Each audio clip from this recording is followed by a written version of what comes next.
Who dialed up Thunderstruck? I didn't choose it, but I like it. Please, take your seats. I'll be honest. I have to become SOP. Well, good morning, warriors. Warriors in the profession of arms. Others chose to be doctors and lawyers and other honorable professions. You chose to be warriors. Leaders of men, leaders of our best men and women. It's an honor to stand before you today amongst so many distinguished guests. Congressman, Brigadier General Scott Perry, a graduate of this course as well. Thank you for being here, sir. This is your district also.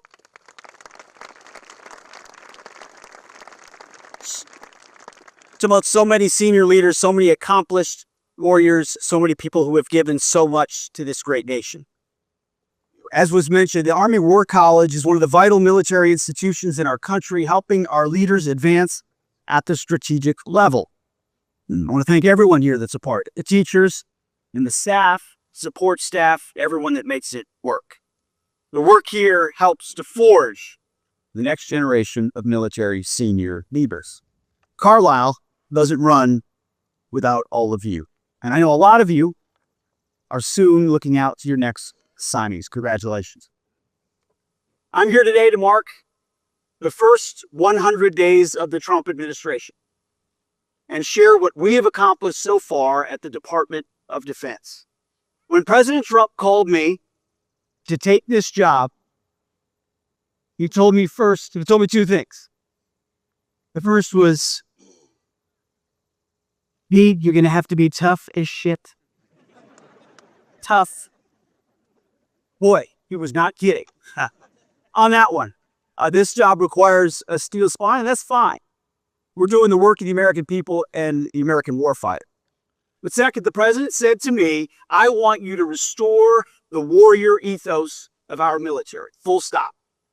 And so that is exactly what I've set about to do all 100 days. Fighting for you is the privilege of a lifetime, a deployment of a lifetime. And from day one, and each 100 of those days, our overriding objectives have been clear. Restoring the warrior ethos, rebuilding our military, and reestablishing deterrence. Restoring the warrior ethos is the most fundamental of those three. Everything starts and ends with warriors in training and on the battlefield. We are leaving wokeness and weakness behind and refocusing on lethality, meritocracy, accountability, standards, and readiness. One of the early actions we did was to commission a rapid, force-wide review of military standards. Fitness standards, training standards, physical standards, gender-neutral standards for combat roles. To be the world's most lethal and effective fighting force, you have to set and maintain high standards for our men and women in uniform. High, equal, and unwavering. To be lethal, you have to trust that the warrior alongside you in battle, or the troops fighting in the unit that many of you will lead, are capable, truly physically capable of doing what is necessary under fire. You need to be fit, not fat. Sharp, not shabby. Especially our leaders. And that's why we're reviewing how the department has maintained standards in the past, especially the last 4 years, and whether those standards have dropped, formally or informally. We're also welcoming back former service members who were wrongly forced to leave the military. More than 8,700 service members were involuntarily separated for not taking an experimental COVID-19 vaccine. Others were more informally pushed out or decided to get out. We are welcoming actively back those warriors of conscience. We've sent letters out. We're seeking them out. We want them back. They never should have been forced back, and we hope they come back quickly. And our Personnel and Readiness Department is working in real time to make that process more and more efficient, more and more direct every single day. And as we welcome those warriors back, we're giving wokeness the boot. We've said goodbye to the harmful effects of woke culture and so-called diversity, equity, and inclusion programs. We're removing DEI content, eliminating quotas, ensuring recruitment, retention, and promotions are based on performance, not immutable characteristics. DEI is dead at DOD. We're building a merit-based culture that promotes and rewards individual initiative, excellence, and hard work. We're also working hard to protect command climbing. We're going to be reviewing IG and EO processes that too often are weaponized against commanders in formations. I can't tell you how many men and women I hear from about to take battalion or brigade leadership or wing leadership, you name it, who feel like they're walking on eggshells because of processes that were put in place that undermine a commander's ability to lead. We are reviewing that all. We're also optimizing the civilian workforce, ensuring that we have the right employees in the right roles at the right time to support our warfighters. We're doing this by voluntary means to the greatest extent possible, through offerings like voluntary early retirement and separation initiatives. We're also ending low productivity telework and remote work culture. Teams work best when they work together in person, butts in seats, not on Zoom. We're making accountability and high performance the watchwords for the department. At all levels, we expect employees to deliver results and respond to leadership needs. Their incentives and their performance plans, we believe, quickly and in real time will reflect that. It's a lot of change very quickly. Now, as you may have noticed, the media likes to call it chaos. We call it overdue. How are the men and women responding to this call? Well, I can tell you personally, it's going better than we could have ever expected. This department, and you know it, across the Joint Force, is filled with patriots who want nothing more than to be laser focused on serving their country. And that's why retention is rebounding as well, big time in real time. Well, one of the clearest metrics so far is actually coming from outside the military. The enthusiasm of young Americans in particular is off the charts. You know firsthand how challenging it has been to recruit in recent years. We faced a legitimate recruiting crisis where we couldn't recruit enough men and women into the military, so we lowered the amount required. It still didn't meet the amount of people required in recruitment. That's over. Over the last few months, the Army has had its best recruiting numbers since 2010. The Navy is on track to have its best recruiting year since 2002, before many of the newest recruits were even born. I cannot tell you how many texts and calls I get, members of my staff get, that get referred to me, of people who had ruled out in their family military service and are now, because of President Trump and his leadership, enthusiastic about going to boot camp or OCS and serving their nation. The other branches are on track to well exceed their targets as well. It is a recruiting renaissance in America of America's best and brightest. When our standards are high, when the mission is clear, when we prioritize warfighting over wokeness, that energizes the young men and women of our country, the very patriots over this American experiment we have always needed. They're proud of their country. They're proud of our military. And like generations before them, they will rise to the challenge set before us.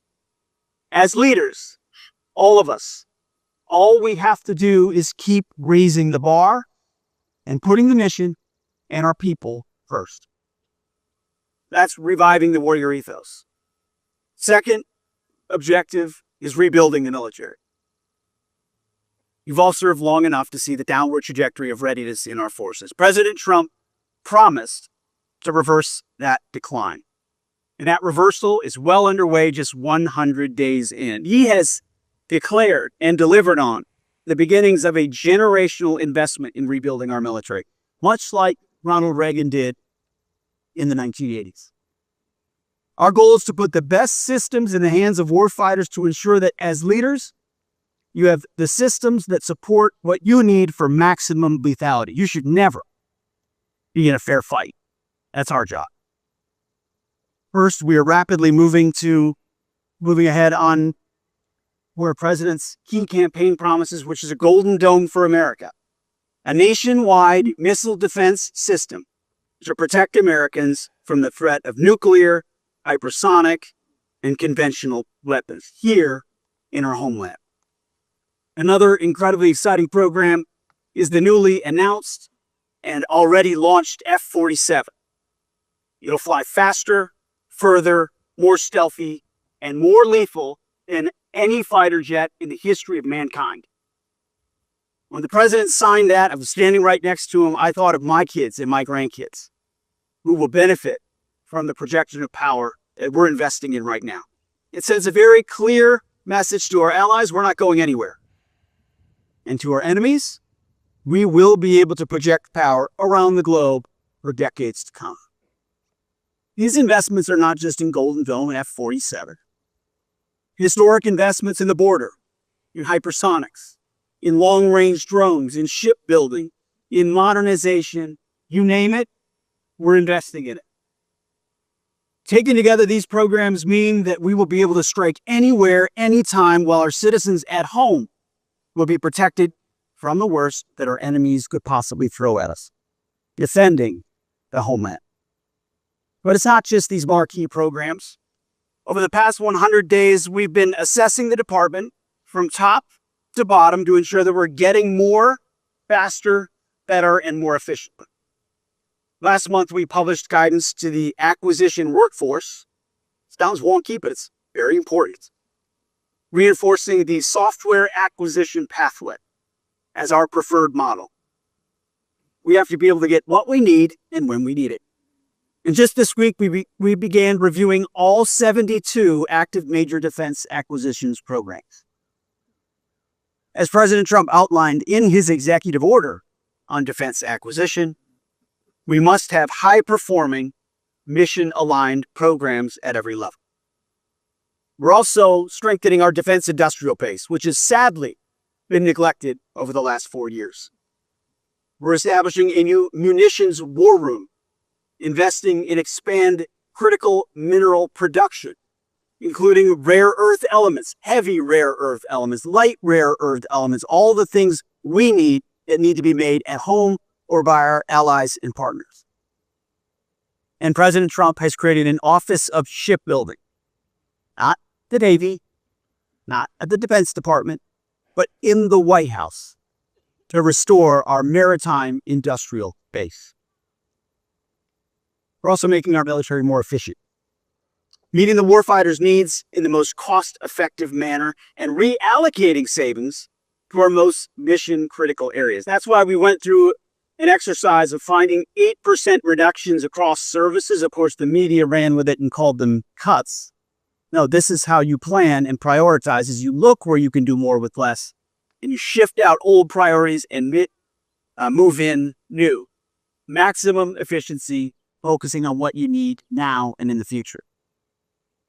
Through our partnership with the Department of Government Efficiency, or DOGE, earlier this month we identified $5.1 billion in savings, and that's just the beginning.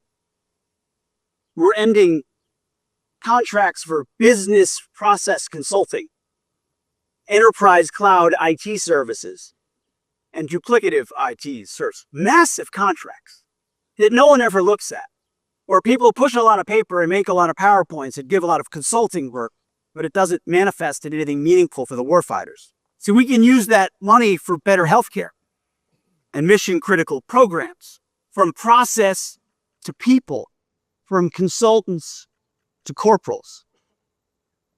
The bottom line is this: we are rebuilding the world's greatest fighting force for the challenges ahead of us. We're prioritizing what works and cutting what does not. And yes, as the president announced from the Oval Office, we will have the first $1 trillion DoD budget. What's the reason for that? Well, one, we're digging out of a big hole that the previous administration left. cratering our military and its capabilities and not investing properly. Frankly, being reckless and irresponsible.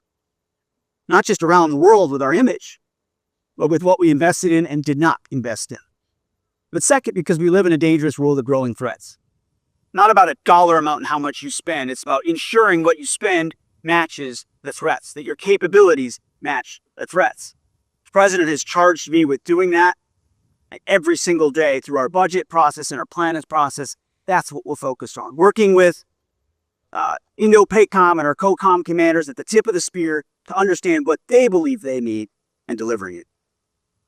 Your adversaries know that your military is filled with warriors and your logistics capabilities are robust and your warfighters have the most advanced weapon systems known to man.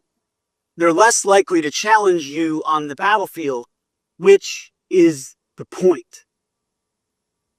Which leads to our third objective, reestablishing deterrence.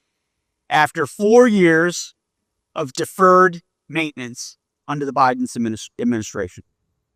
Most importantly, and you saw it from my first visit, you saw it from the new chairman of the Joint Chiefs, Raising Cane, his first visit coming up on Saturday, is we are securing our borders first. After decades of securing other people's borders in far-off places, we are securing ours. After a reckless invasion of over 20 million people, and we have no idea who they are and why they're coming here, has invaded our country, that ends.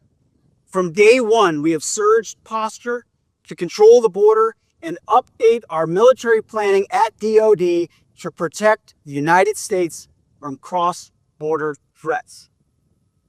Foreign terrorist organizations designated the cartels, drugs, human trafficking, violence, death.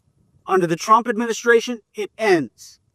Under this Defense Department, we get 100% operational control of our border. We started on day one, will continue through day 100, all the way through the entirety of the Trump administration.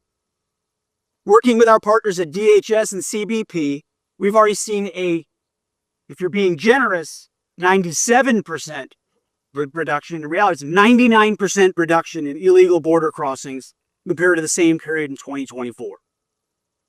Monthly encounters have dropped from 250,000 encounters, most of which are false asylum claims.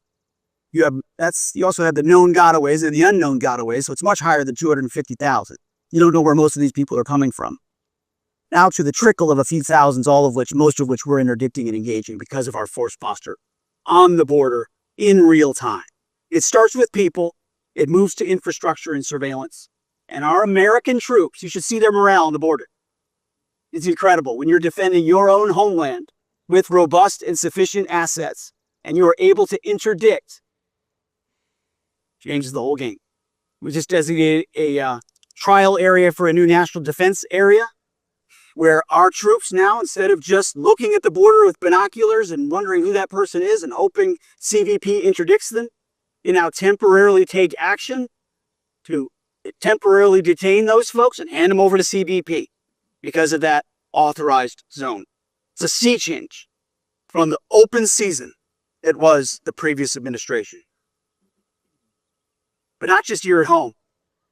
In 3 of the most strategically important regions in the world, we are increasing allied burden sharing while we increase deterrence. America first doesn't mean America alone. It means we expect our allies to step up, to be true force multipliers for freedom. This approach ensures we achieve peace through strength. First, in Europe, our allies are finally, thanks to President Trump in the first administration, and again in these first 100 days, following America's call for European leadership and ownership of continental security. We've transferred U.S. leadership of the Ukraine Defense Contact Group to the UK and to Germany. We've obtained commitments from Poland, one of many model allies, the Baltics, to spend 5% of their GDP on defense. We've made the same call to other allies. 2% is not enough considering the threats you face. 3%, 4%, 5%. And we made progress with major European powers who are setting initial targets, due to one I spoke to just this morning, to increase their defense spending. The time of the United States, you're in Pennsylvania, you're in our beautiful country, being the sole guarantor of European security has passed. It's long overdue. Europe has to step up, fund its military, and lead. NATO needs to step up. Second, in the Middle East, we're pursuing stability and deterrence to the threats that exist there. President Trump has made it clear that America is fully committed to the security of our great allies in Israel. Just days after his inauguration, the DoD, under President Trump's leadership, released the shipment of 2,000 Mk-48 bombs to Israel. Critical munitions that the Biden administration had blocked. The Defense Department has also delivered 3 new F-35s to Israel, with another 3 aircraft on the way, to reinforce Israel's self-reliance and pursue President Trump's goal of achieving Eastern strength. In Yemen, the Defense Department is executing lethal operations against Houthi terrorists. Our forces have struck hundreds of targets and decimated Houthi leadership, substantially reducing their capabilities and the threat to U.S. ships in the Red Sea and across and through the BAM. We have demonstrated America's commitment to defending our interests and restoring freedom of navigation, which we will do and are doing quickly. This is a clear, limited mission executed with ruthlessness. Full stop. We will run our ships through that BAM. And our message to the Houthis has been clear from the beginning. Allow us to sail our ships through, and we'll stop shooting at you. Until then, you're going to feel the pain. And I'll tell you, the Houthis are feeling the pain. We have demonstrated that any aggression against Americans will be met with decisive action, unlike what that region saw under the Biden administration. But this is not nation building. This is not land wars. This is not endless wars. This is not regime change. This is clear-eyed American national interests, executed decisively and overwhelmingly. Third, and most importantly, we are deterring communist China in the Indo-Pacific and around the world. To deliver peace in this region, we're delivering a more forward regional force posture. We're supporting allies and partners. Allies and partners are our force multipliers as they strengthen their own capabilities, including in Taiwan. We're also connecting U.S. allies and partners to produce a stronger and more resilient and more capable network of partnerships. That's why you've seen our travel out there, and there will be a lot more of it. In fact, in March, I took my first trip to the Indo-Pacific as secretary. The first trip to Guam in 20 years from a defense secretary. I traveled to the Philippines to meet with President Marcos and his Secretary of National Defense. We reaffirmed the long-standing strength of the U.S.-Philippines alliance, a key piece in our strategy to deter and counter the communist Chinese. We also traveled to Japan on that same trip, and later on a trip that a few of you may have seen to Panama. At each stop, we announced new bilateral exercises, increased cooperation, foreign military sales deals, and demonstrated our renewed commitment to President Trump's vision of peace through strength. In the Philippines, we are deploying more advanced capabilities, including Nemesis anti-ship missiles. In Japan, we announced Phase 1 of upgrading U.S. Forces Japan into a full-blown Joint Forces headquarters. In Panama, we secured a framework for first and free of Panama Canal passage for U.S. military vessels and auxiliary vessels, as well as the additional presence of U.S. troops stationed through both sides of the Panama Canal. As I said then, and I will reaffirm today, the President pledged to take back the Panama Canal from Chinese influence. And with our partners, we're doing just that, right in our own backyard. At every step, we are carrying out our strategy to increase deterrence against the Communist Chinese. As I've said before, in these places, when you meet with leaders who want to be with America, who believe in what America can do, have watched us when we're strong, they're making, in many cases and in many places, a binary choice. It is either by, with, and through the Americans or with the Communist Chinese. In the Indo-Pacific, around the world, but specifically in the Indo-Pacific and in our hemisphere, you can see it. You can see it in the eyes of allies and partners. You can see it in the influence underneath the surface. They want to be with us, but they need to see strength, and they need to see leadership. And that's what President Trump has provided in spades, not just in words, but in deeds, in action, and in deterrence. So as Europe shoulders more of the burden in continental security, that frees up resources for us to focus on countering the malign influence of the Communist Chinese where it matters most. Under the leadership of President Trump, the message to our adversaries in these first 100 days in office has been undeniably clear. America is bad. At the Defense Department, that means no more distractions, no more social engineering, no more climate change worship, no more electric tanks, no more gender confusion, no more pronouns, no more excuses, no more quotas, no more woke bullshit that undermines commanders and command climates. We are laser focused on our mission of warfighting. We are colorblind and we are merit-based. We're restoring the warrior ethos, rebuilding the military, and reestablishing deterrence. End, full stop. Enemy aggression will be met swiftly and harshly. We're beginning a new golden age of America and a golden age of national defense. We have a bumper crop of new recruits, new planes, new missile defense systems on the way, allies increasing their defense spending, and adversaries on their heels. Today, on this beautiful day, we have a brand new class, soon to be, Army War College students about to graduate. You, all of you, are the future of our military. You will lead these new recruits, eager, optimistic, young, ready, and soon to be trained. They will look to you. You will lead the brigades, the ships, the groups. You will execute our tactical, operational, and strategic objectives all around the globe. You will set the standard. We're counting on you. And I know that you will deliver at each and every step with distinction. God bless you.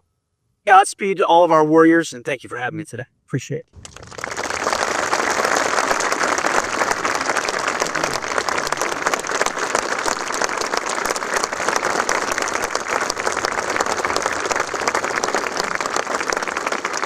Okay, Hegseth, thank you for your time here this morning, for communicating your focus and priorities. I know with this audience, this sense of warrior ethos resonates, and it's been my experience in 35 years of service to our nation that at the heart of the warrior ethos are disciplined, fit, confident soldiers. We've been investing for most of this past year in the intellectual fitness of the leaders that are on the field here with you today, but we're gonna take a step away from that for the next several days and engage on the fields of friendly strife and demonstrate some physical fitness. There's still, I've been told, some open spots on our teams here. Softball, soccer, functional fitness, running, pickleball, shooter's choice, sir. Got a good left to swing. I'll maybe join the softball team. But you be in uniform with this, sir. We want to set that to you. Thank you for your talk. I appreciate it. Very good. Thank you.